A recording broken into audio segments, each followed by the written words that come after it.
Hey everybody, welcome back to another edition of Rapid Recap here inside Nebraska with me. As always, is Greg Smith. I'm Zack Carpenter, and another loss to Iowa for Nebraska today. Another 13-10 loss for Nebraska this season. Greg, which one is your favorite 13-10 loss? If by favorite you mean least favorite, then I would probably... Most painful, gut-wrenching one.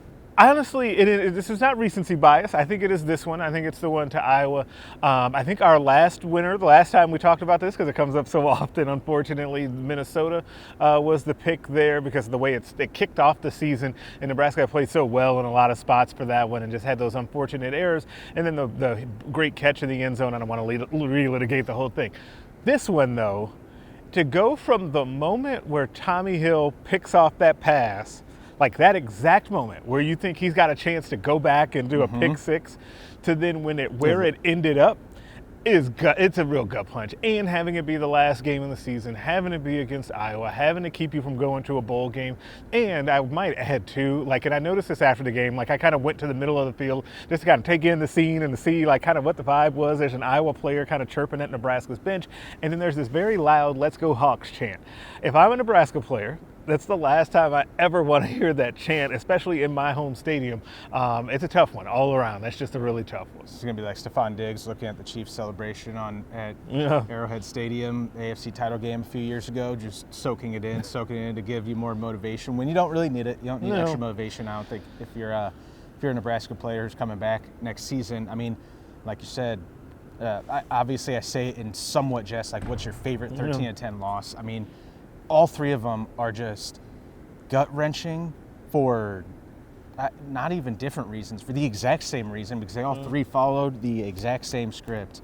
Tied 10-10, driving with a chance to win, interception, and then the opponent comes down and easily, almost immediately, goes on a game-winning drive for a 13-10 win, field goal as time expires. Iowa, 2018 and 2019. Field goal as time expires for a 3-point win. 2023, again, the same. And Nebraska has now lost 6 in a row to Iowa at home. They ended the 7-game losing streak last year, but that's clearly an anomaly in this rivalry. Nebraska is 2-9 in the last 11, 0-6 in the last 6 at home, and those 6 home losses, the average margin of defeat has been 5.2 points. Yeah. 5.2 points. I just... you just take it from here. I mean, where does this team go from here? How does it reconcile after the loss? Because to me, I mean, you hear after every gut-wrenching loss that Rhule talks about, you hear the positivity stemming from Rhule's voice, even though the Minnesota one, that was crushing in a, this team clearly needs to feel success. If they get after this start, 1-0 start, you feel like this entire season is different. Maryland, you get the monkey off your back, and it was so avoidable with the ball at the 5-yard line. And this one, everything you said with Tommy Hill after the interception, it's just so, looking at the game summary is almost pisses you off more. Yeah, it's weirder every time you think about it and kind of list out what happened.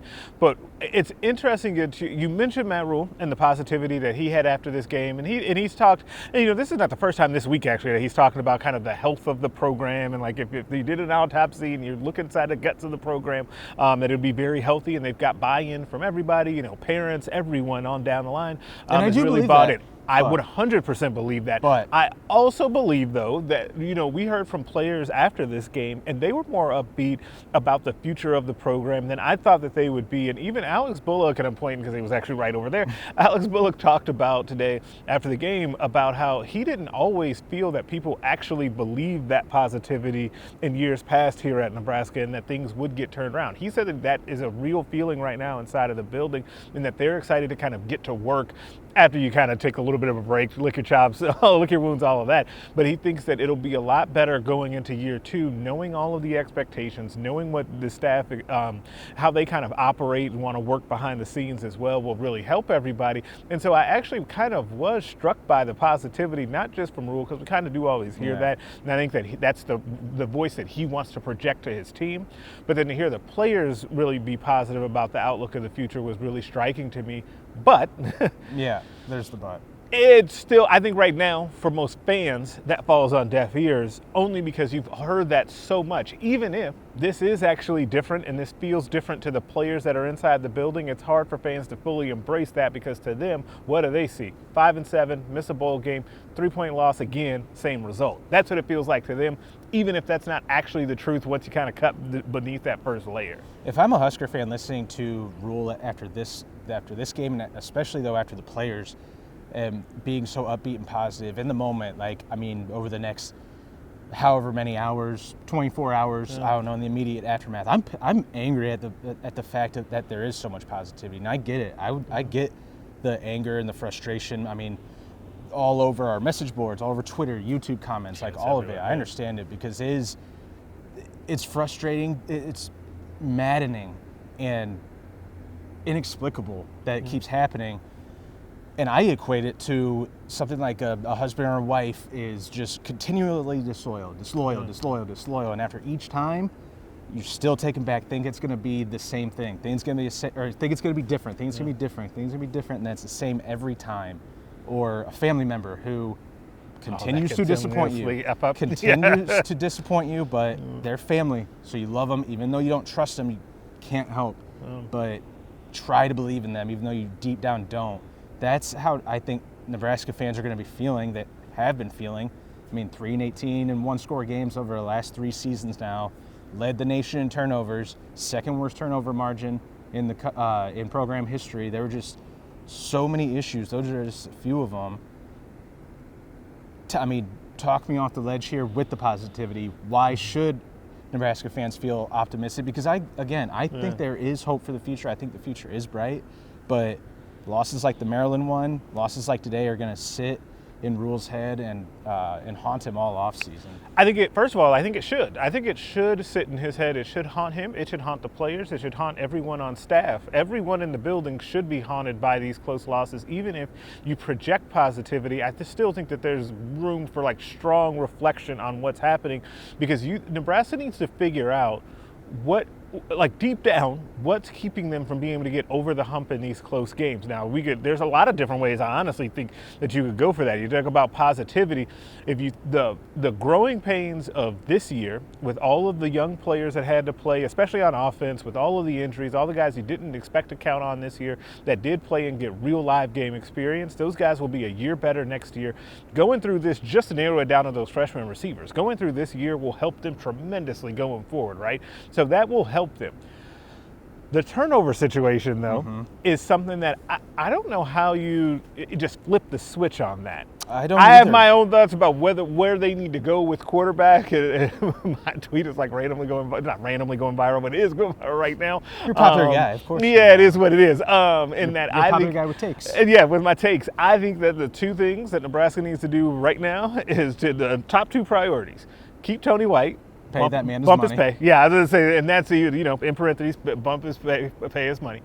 And they need to pay whatever it takes, and I put in the tweet, up to $1 million for a transfer portal quarterback, somebody that they feel like they can go out and can win football games for them, not just a caretaker, not someone that it's a hope and a wish that guy's going to be good. They need to go and get the best of the best that they can get. I understand that it's a two-way street, but they have to do that in this offseason, because the biggest reason for positivity is that defense. We found out this week, Ty Robinson coming back. They played another great game today, I should say that. They gave up that run at the end. They were deflated. I feel like every game we feel like we're saying that, where they were deflated at one point after a horrible turnover. At some point the dam is going to break. Real quick, because I was saying this to Steve Mark in mid-game. Yeah. It feels like every time that the offense has some sort of positivity, not every time, I'm being hyperbolic, but there's some sort of big play by the offense, the defense almost inexplicably immediately gives up a big play. Yeah, that's the time they give up their play. Louisiana or Colorado after the Sims run,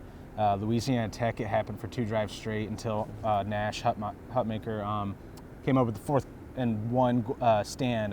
Maryland, it happened. I mean, it feels like in the big moments that's when it happens. But I digress. I'm sorry. And no, you're good. But the thing is so Ty Robinson coming back, Nash Hutmacher coming back.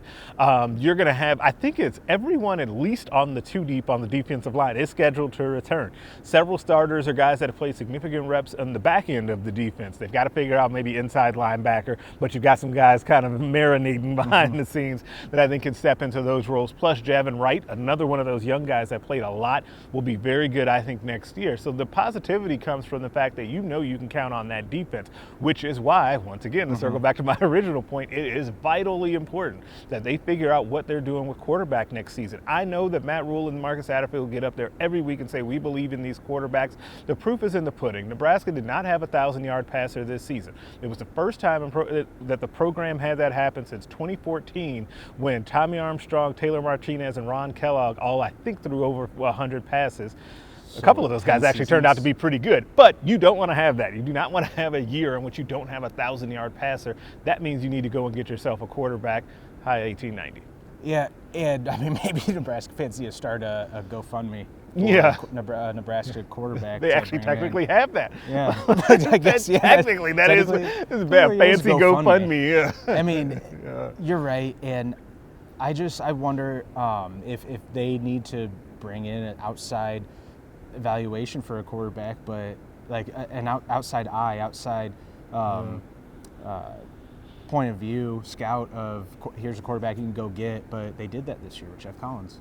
Right, Jeff Collins recommended Jeff Sims. There was trust in the wrong hands, I think, and I mean, like we've said before, it's so impossible not impossible, but it's the hardest part of the quarterback evaluation is evaluating the mentals and can they handle the fishbowl? Can they do this or that? Like, it's going to be a priority. It's priority number 1A or 1B, whatever you want to rank it, are those two. But I mean, not to go extreme example here, but I'm a Kansas City Chiefs fan. Yeah. Like, it was embarrassing playoff loss or heartbreaking playoff loss every single year. Yeah.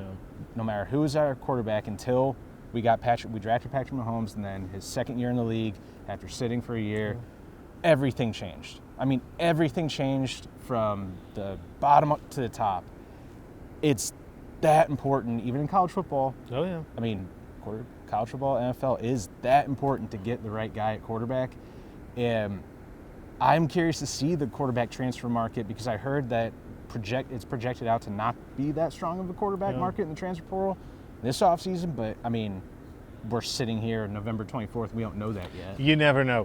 Things get weird in college football these days. I think when the portal opens on December 4th officially, I think it's going to be – there'll be a lot of guys that go in. We'll see what happens, particularly at quarterback. Whoever goes in there, Nebraska needs to evaluate whoever the top handful of guys are and make strong plays for them, because I don't know that you can return next year with this same group.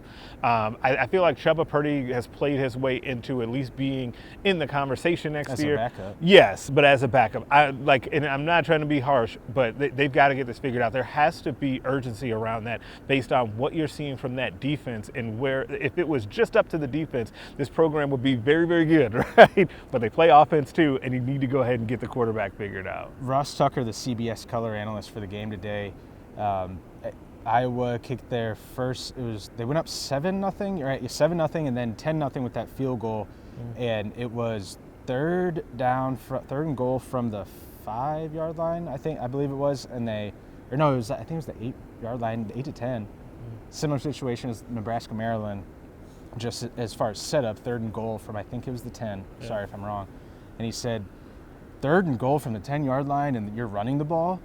Most teams would throw the ball, but Iowa knows what it is. Yeah. Iowa is completely okay. Now I'm paraphrasing. Is completely okay with running the ball from third down at the 10-yard line, third and goal, and just kicking a field goal. Right. It's like, I think Nebraska, if they do that this year, they're going bowling. But there's not maybe there's a find your identity in this offseason, or at least figure out what it wants to do at the end of games. figure out how to cut the turnovers. Like you can't be what you just described, Iowa, and turn the ball over 31 times or whatever it was. 12 times in this month they turned the ball over. You can't. That doesn't work. It doesn't compute, right? And so I think that figuring out what they want to be on offense, yes, but first and foremost they've got to stop giving the ball away. If you do that, or at least, and I don't know, you're not going to go from 31 to none, but you got to at least cut that in half, and it'll be magical about how many more opportunities they have to score points in a game. Yeah, I mean, it gets redundant to talk about the turnovers after every game, except for the Wisconsin, because they found a way to lose that one as well, even though they only turned it over once in that game. So I don't know. Any final parting shots? I mean, this won't be the last podcast we do this season. It won't even be the last rapid recap, because I'm sure we'll have press conferences coming up soon. But any last words for 2023 season, Matt Rhule year one, that looked so promising, looked on the precipice of something special, only to end in a dud? It is an interesting season, a very interesting season, because the expectations I thought were low and at the right point to start the season. Mm-hmm. Somewhere along the way they got outsized. We started talking about Indy and all of this stuff, and then now it feels like it was a disappointing season. Right, Detroit being the disappointing. Yeah, now it feels like a disappointing season. And so it's just a weird one. I think when we step back from the anger of what happened today, I think people will realize that there has been progress. I do think that the vast majority of the fans believe that. But it's a tough pill to swallow. But there are a lot of serious questions that Matt Rhule and his staff have to address in this offseason. It's going to, as always, going to be a fascinating offseseason. Yeah, but too many to dive into and too many to dive deeply into throughout the offseason. Over this next week, we'll have write-ups and videos on that all of next week, all of next month, as the questions of the offseason linger, and the what-ifs and what could-bes. What-ifs of this last season, what could-bes of next season sort of open up. So I encourage you guys to go to InsideNebraska.com. We actually have a Black Friday sale where you can get 75% off your first year for new subscribers. That's a $100 value at just $25 for the year. So that runs through Monday. If you go to our website and you use promo code in all caps Rivals2023, you get 75% off. It's our best deal of the year, most successful deal of the year, and even though it's a bad time, it's a bad ending to the season, it is a good time to sign up, because it's going to be an off season that's maybe not quite as busy, but almost as busy as last year, with the transfer portal and recruiting stuff coming up, and maybe some, who knows, maybe coaching shuffling, because the coaching carousel always goes crazy in the off season. So again, I encourage you guys to head to InsideNebraska.com. Encourage you guys to like this video, subscribe to the Inside Nebraska YouTube channel, get all of our videos dropped directly into your feed. So for Greg Smith, I'm Zack Carpenter, and we'll catch you guys again next time.